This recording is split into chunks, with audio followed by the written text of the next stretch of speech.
Haleluya, haleluya. Salam sejahtera bagi kita semuanya. Baik para pelayan yang bersama saya di gereja saat ini, dan juga semua umat Tuhan dan rekan hamba Tuhan dimanapun berada yang boleh bergabung dalam saluran live streaming ini. Tuhan memberkati kita semuanya. Bapak Ibu Saudara sekalian yang saya kasih dalam Kristus, mari kita makan rohani, mana sorga yang terus tiap malam, tiap hari kita membutuhkan arahannya supaya kita sehat dan kuat di dalam Tuhan. Haleluya. Saya akan sampaikan firman Tuhan mengenai seorang hamba Tuhan yang terkenal dalam Alkitab, tokoh yang cukup luar biasa. Ya, sepertiga mungkin perjanjian baru ditulis oleh tangannya. Dia orang hebat, orang pintar, orang cerdas, dan yang terpenting dia adalah orang yang mendapatkan destininya di dalam Tuhan. Dia mengerti apa penetapan Tuhan atas dirinya, dan itulah sebabnya dia bergerak di dalam destini yang dia dapatkan dari Tuhan. Siapakah itu? Dia adalah Paulus. Paulus yang disebut Saulus dari Tarsus. Dia lahir kira-kira tahun 3 Masehi. Jadi kalau dari sejarah ini kita lihat, berarti dia hanya berbeda 3 tahun dari sang juru selamat itu. Ya, Yesus kalau dihitung lahir tahun 1 Masehi, dia lahir tahun 3 Masehi. Dan dia diperkirakan meninggal atau wafat tahun 67 Masehi pada pemerintahan Kaisar Nero. Ya, dia adalah orang yang serius dengan Tuhan, serius dengan panggilannya. Kalau dihitung umurnya kurang lebih 64 tahun. Ya, itulah Paulus. Yang malam ini saya kasih judul Paulus, senator yang jadi pendeta. Ya, Paulus sang senator yang jadi pendeta. Mengapa saya sebut dia senator? Karena dia pernah menjadi anggota senat, atau kalau disebut ya salah seorang dari 71 anggota Sanhedrin. Sanhedrin itu kalau bahasa yang bisa kita pahami sekarang adalah anggota dewan. Anggota dewan ya, Sanhedrin kalau disebut mahkamah agama tidak 100% dia ya lembaga ini mahkamah agama, karena juga masih berbaur politik, ya, tidak murni dia hanya mengurusi itu. Dia akan berurusan juga dengan pemerintahan pada zaman Paulus atau zaman Yesus pada waktu pemerintahan Romawi. Nah, saudara sekalian, Paulus memperkenalkan diri melalui kumpulan kitab-kitab yang ditulis dalam Perjanjian Baru. Jadi kita bisa paham siapa Paulus dari ayat-ayat yang dia tulis, Bapak Ibu Saudara, ya. Sebagai orang Yahudi, Paulus jelas sukunya dari suku Benjamin, ya. Dia memiliki atau dibesarkan di budaya Helenis atau budaya Yunani, ya. Tetapi dia adalah warga Romawi. Kenapa dia warga Romawi? Karena dia lahir di kota Tarsus. Kota Tarsus itu di tanah Kilikia, ya. Tanah Kilikia itu kalau di peta sekarang Bapak Ibu bisa lihat itu di Turki yang sekarang, ya. Disitulah dia lahir, ya. Tetapi dia dibesarkan di Yerusalem. Jadi waktu itu makanya ketika dia diadili, kalau Bapak Ibu bisa melihat sejarah Paulus, dia diadili lalu dia menuntut sebetulnya, saya ini warga Roma. Bolehkah seorang warga Roma dihakimi tanpa pengadilan? Ah, begitu. Lalu orang sekitar, dia warga Roma rupanya, gitu ya. Karena kewarganegaraan dia adalah kewarganegaraan Romawi, dan dia dibesarkan di Yerusalem, dan jenjang pendidikannya dia adalah seorang murid yang sangat cerdas, sangat brilian, di bawah asuhan daripada Gamaliel. Nah, saya terangkan dulu sedikit supaya nanti kita bagaimana mendapatkan pelajaran besar dari pribadi sang senator yang jadi pendeta ini. Saya kasih pendeta, dalam istilah Alkitab tak ada pendeta, ya. Bahasa Indonesia yang pendeta, pandito, ya, dari bahasa Sanskerta. Ya, tidak ada dalam Alkitab pendeta. Yang ada pendeta dalam di dalam bahasa Indonesia, kamus bahasa Indonesia, tapi di Alkitab ada itu rasul, nabi, ya, gembala, penginjil, pengajar atau guru. Hanya itu sebutan pada mereka. Diglobalkanlah kita mengenal imam atau pelayan-pelayan, ya. Tetapi saya sebut sebagai pendeta karena lebih umum dipahami oleh warga negara kita, yaitu pendeta. Di dalam pemerintahan Romawi, Paulus hidup sebagai seorang murid cerdas dari Gamaliel, ya. Dia seorang Farisi, ya. Gamaliel ini adalah orang yang begitu dihormati, ya. Ia menjadi orang pertama yang dijuluki Rabba. Rabban ini sebutan guru atau rabi untuk umum, tapi dia Rabban itu menjadi guru yang, atau maha guru lah mungkin istilahnya seperti itu, maha guru atau guru besar kalau istilah sekarang dalam perguruan tinggi, ya. Jadi gelar ini adalah gelar yang tertinggi dari para antara rabi, itulah Gamaliel. Dan setelah suatu waktu Gamaliel ini menjadi orang yang sangat dihormati, sehingga perkataan-perkataan orang tentang dia menjadi sangat tersohor dan boleh diakui bahwa Gamaliel ini adalah orang yang banyak mempengaruhi pembentukan keyahudian, tata-tata aturan Yahudi pada waktu itu.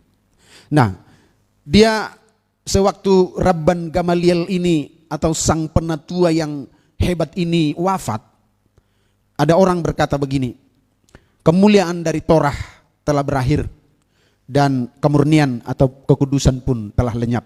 Nah, ketika Rabban Gamaliel ini mati atau wafat, ada penurunan kemuliaan Torah dan kekudusan serta kesucian di antara kaum Farisi atau kaum penganut ajaran Yudaisme pada waktu itu.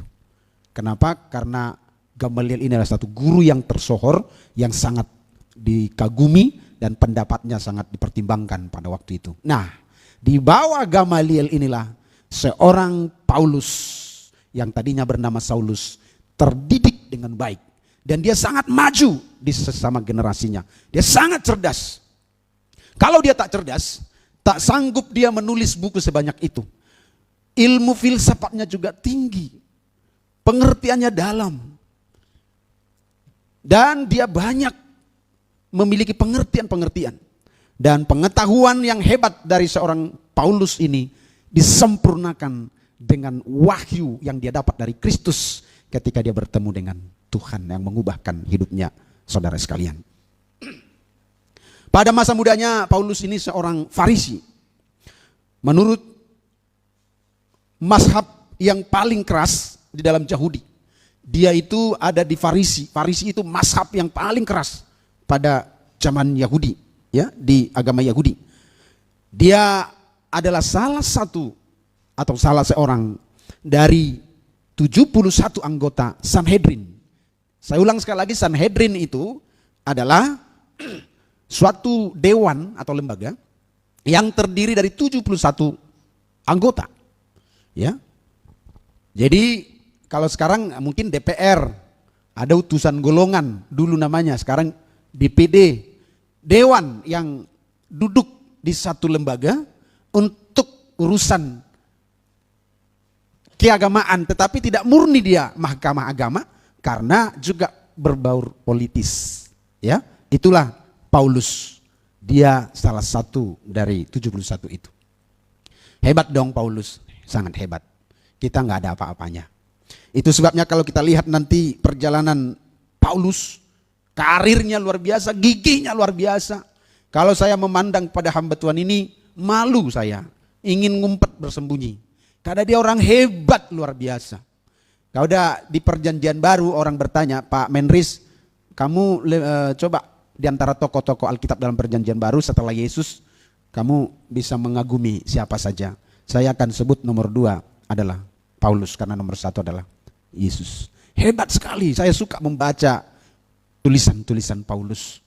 Dan sering juga hampir ya meneteskan air mata, membaca seluruh riwayat kehidupan Paulus sejak dia mengenal Kristus. Ya, banyak belajar dari kehidupannya. Ya. Itulah Paulus. Dia salah satu dari anggota Sanhedrin itu. Dia orang hebat, saudara sekalian.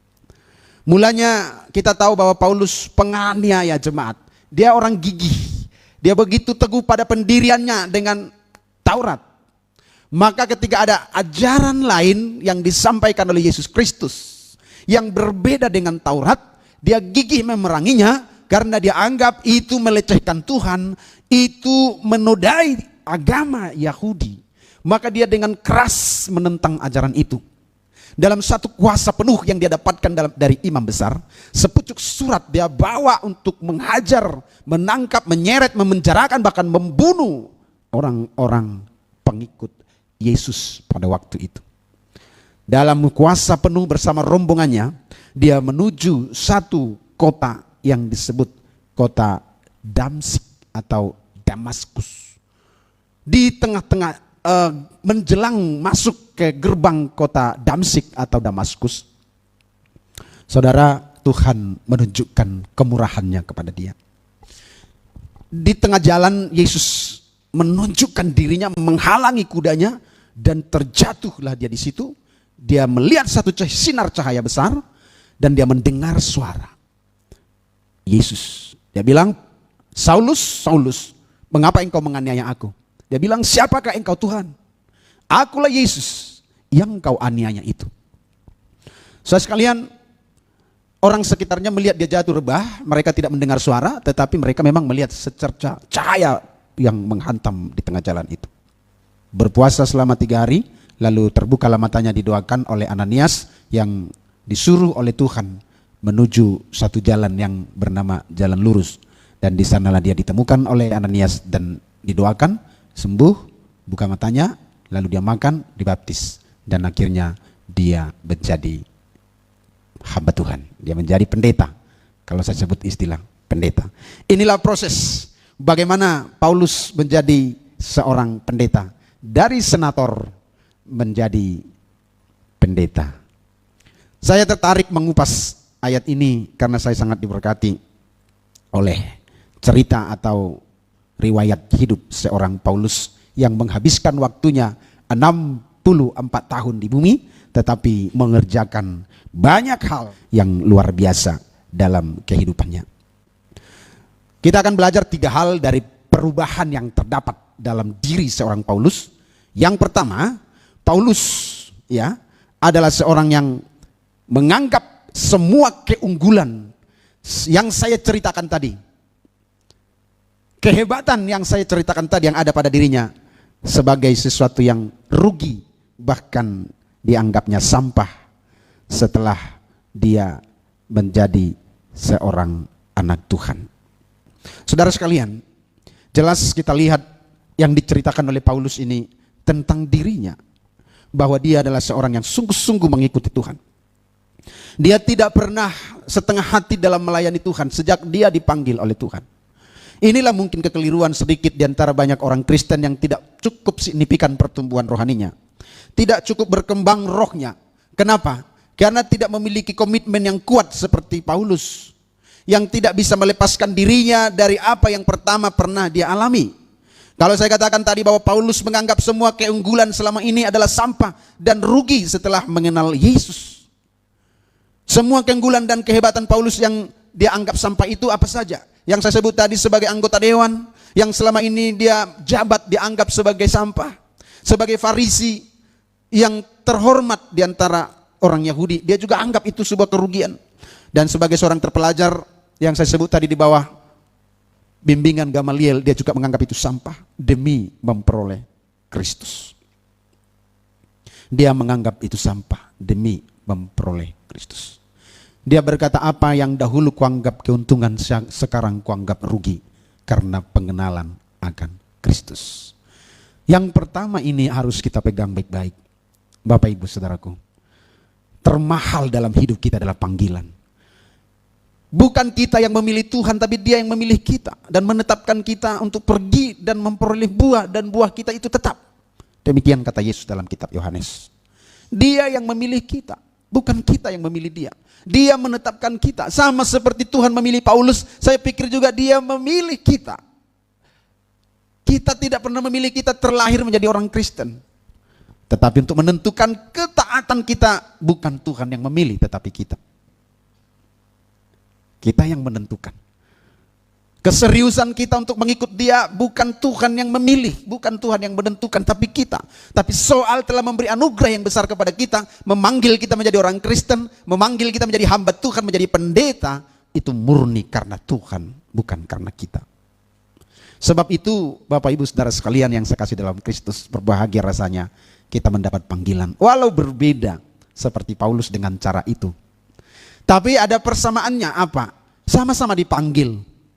Dan ada potensi yang sama apa? Berpotensi untuk dipakai Tuhan seperti apa yang ditetapkan Tuhan. Kalau saya singgung sedikit tentang destiny. Destiny kita adalah sesuatu yang sudah Tuhan tetapkan. Tetapi kita harus mengikutinya. Karena sedikit berbeda dengan saudara sepupu kita tentang destiny atau takdir. Kalau mereka, saudara sepupu kita ditakdirkan, oh seperti itulah. Kita ditakdirkan, kalau saya pinjam kata takdir karena kita nggak mengenal takdir sebetulnya. Kita mengenal istilah destiny ini, penetapan Tuhan atas diri kita. Dia panggil kita, dia tetapkan kita, tetapi kalau kita membelot dari perjanjian itu, apa yang disebut destiny yang penetapan Tuhan atas kita, bisa tidak terjadi. Karena apa? Tuhan bekerja sama dengan kita mengenai hal itu. Saudara sekalian, apa yang dahulu kuanggap untung, sekarang kuanggap rugi karena pengenalan akan Kristus. Dan aku melepaskan itu semua katanya untuk memperoleh Kristus. Itu luar biasa sekali ayat itu. Ya. Dia menjelaskan itu dalam Filipi bahwa apa yang dahulu dianggap untung sekarang dianggap rugi. Saya yang dahulu tidak ada apa-apanya ini, dan kalau sekarang menjadi pendeta, pantaslah seharusnya lebih berjuang menjalani destiny yang dari Tuhan, supaya nyata kemurahan itu lebih bergerak dalam hidup kita. Paulus sebetulnya sudah hebat, tetapi dianggap tidak ada apa-apanya untuk mendapatkan Kristus. Tapi ini kadang-kadang ya, kita yang gak ada apa-apanya dan setelah menjadi pendeta menjadi sombong, menjadi liar, menjadi, kalau Paulus tadi dia meninggalkan semua itu demi Kristus. Nah sekarang kalau tidak hati-hati, bisa saya dan rekan-rekan pendeta yang tadinya dipanggil menjadi pendeta malah berhati apa namanya ya, berhati senator gitu ya.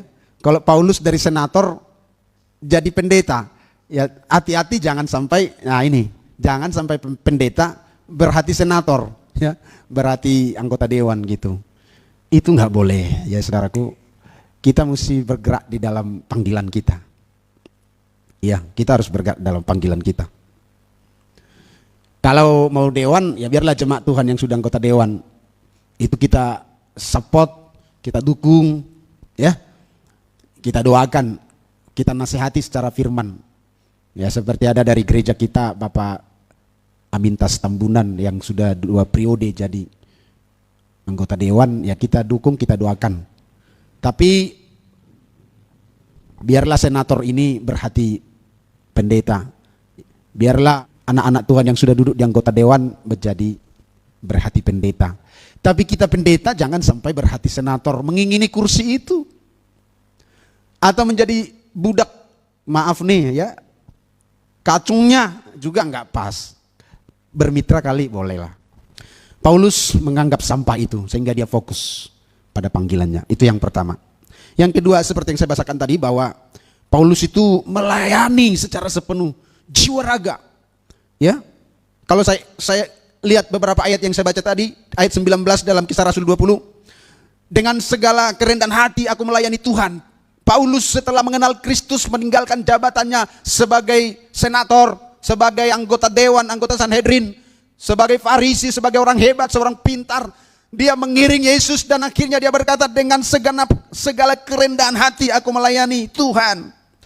Dan dia ceritakan tentang penderitaannya. Dia berkata banyak mencucurkan air mata, banyak mengalami pencobaan dari pihak Yahudi dan Yunani. Bahkan banyak di antara Yahudi dan Yunani yang menginginkan nyawanya. Dan dia berkata mereka mau membunuh aku. Itu ayat 19. Tetapi ayat 20 menjelaskan, sungguh pun demikian tidak pernah aku melalaikan apa yang berguna bagi kamu. Pikirannya kepada jemaat. Ini peristiwa tentang dia akan pergi meninggalkan Efesus. Dia melayani di Efesus, dan dia melayani di sana kira-kira 3 tahun. Dia memberi dasar-dasar kekristenan, dasar-dasar pertobatan. Dia mengajar siang malam. Dia berkata, aku tidak lalai menyampaikan apa yang berguna bagi kamu. Ayat 22, dia sebut dirinya dalam tawanan roh. Nih para pendeta seperti kita, seperti saya ini perlu belajar juga. Tetapi sekarang sebagai tawanan roh, aku pergi ke Yerusalem. Tawanan roh. Dia dikekang oleh roh, bukan tawanan daging.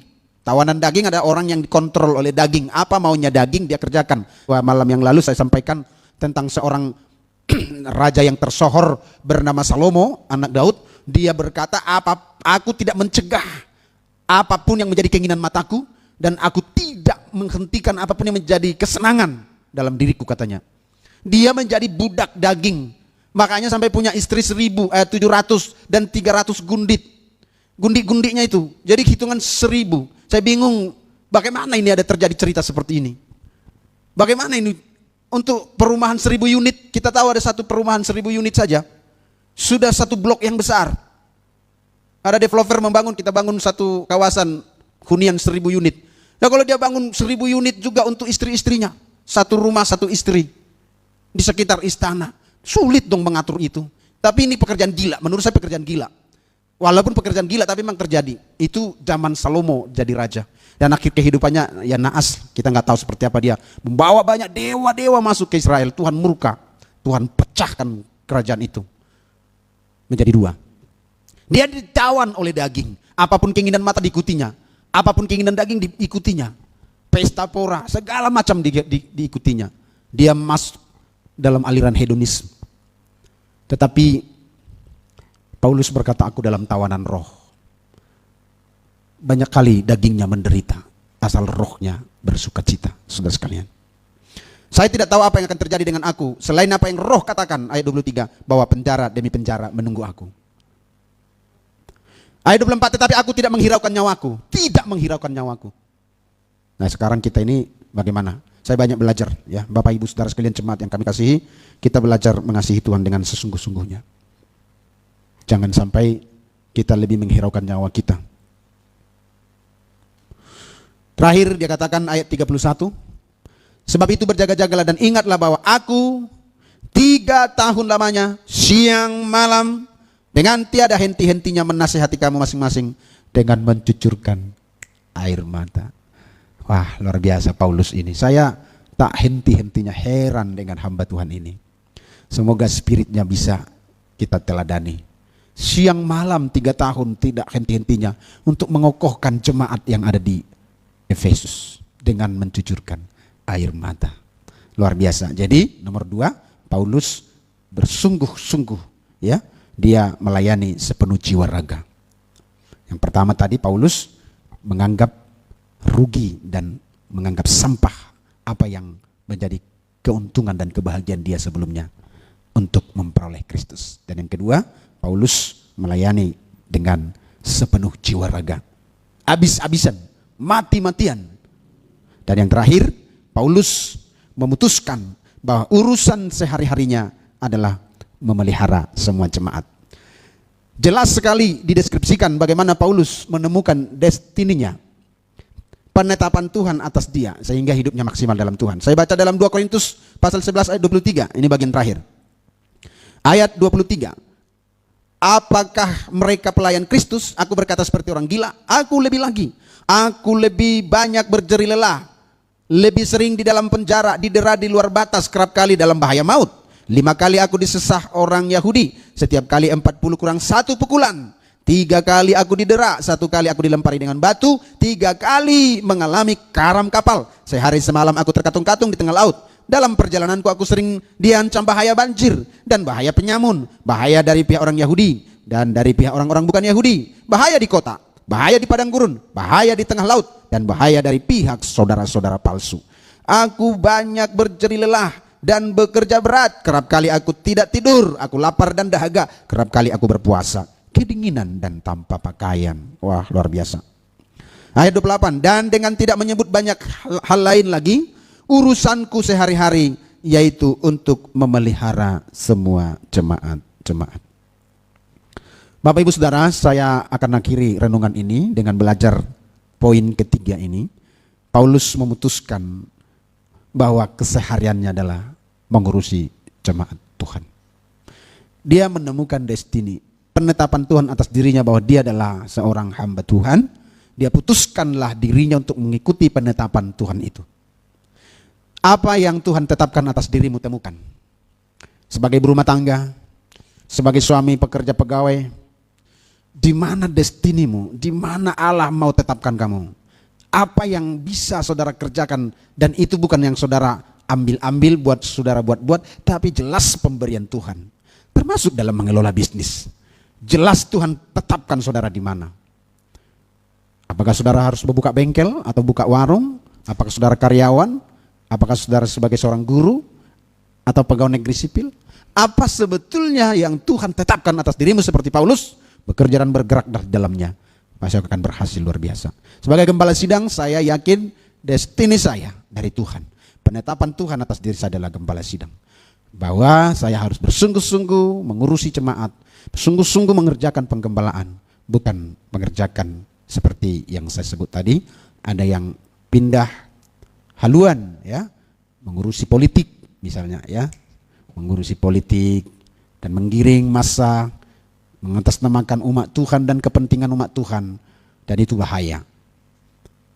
Kita sebagai hamba Tuhan, kita tetapkan diri kita dalam penetapan Tuhan, bergerak di dalam penetapan itu, kita akan lihat kuasa Tuhan.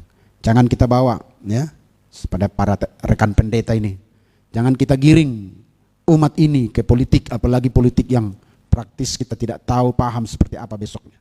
Mari kita bersifat mendoakan pilkada tanggal 9 Desember ini. Mendoakan, ya, jangan sampai terjebak karena bisa menjadi fatal. Dan yang paling utama, Tuhan tidak berkenan.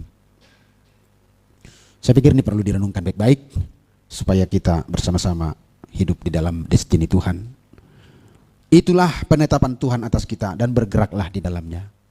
Paulus yang orang hebat itu menganggap itu sampah. Jangan kita yang sudah dipanggil Tuhan ini malah menginginkan hal-hal yang Paulus anggap sampah. Mari kita bergerak di dalamnya. Terutama rekan-rekan saya para pendeta dimanapun berada.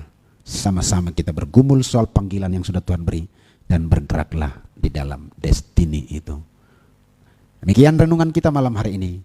Tuhan Yesus memberkati. Amin.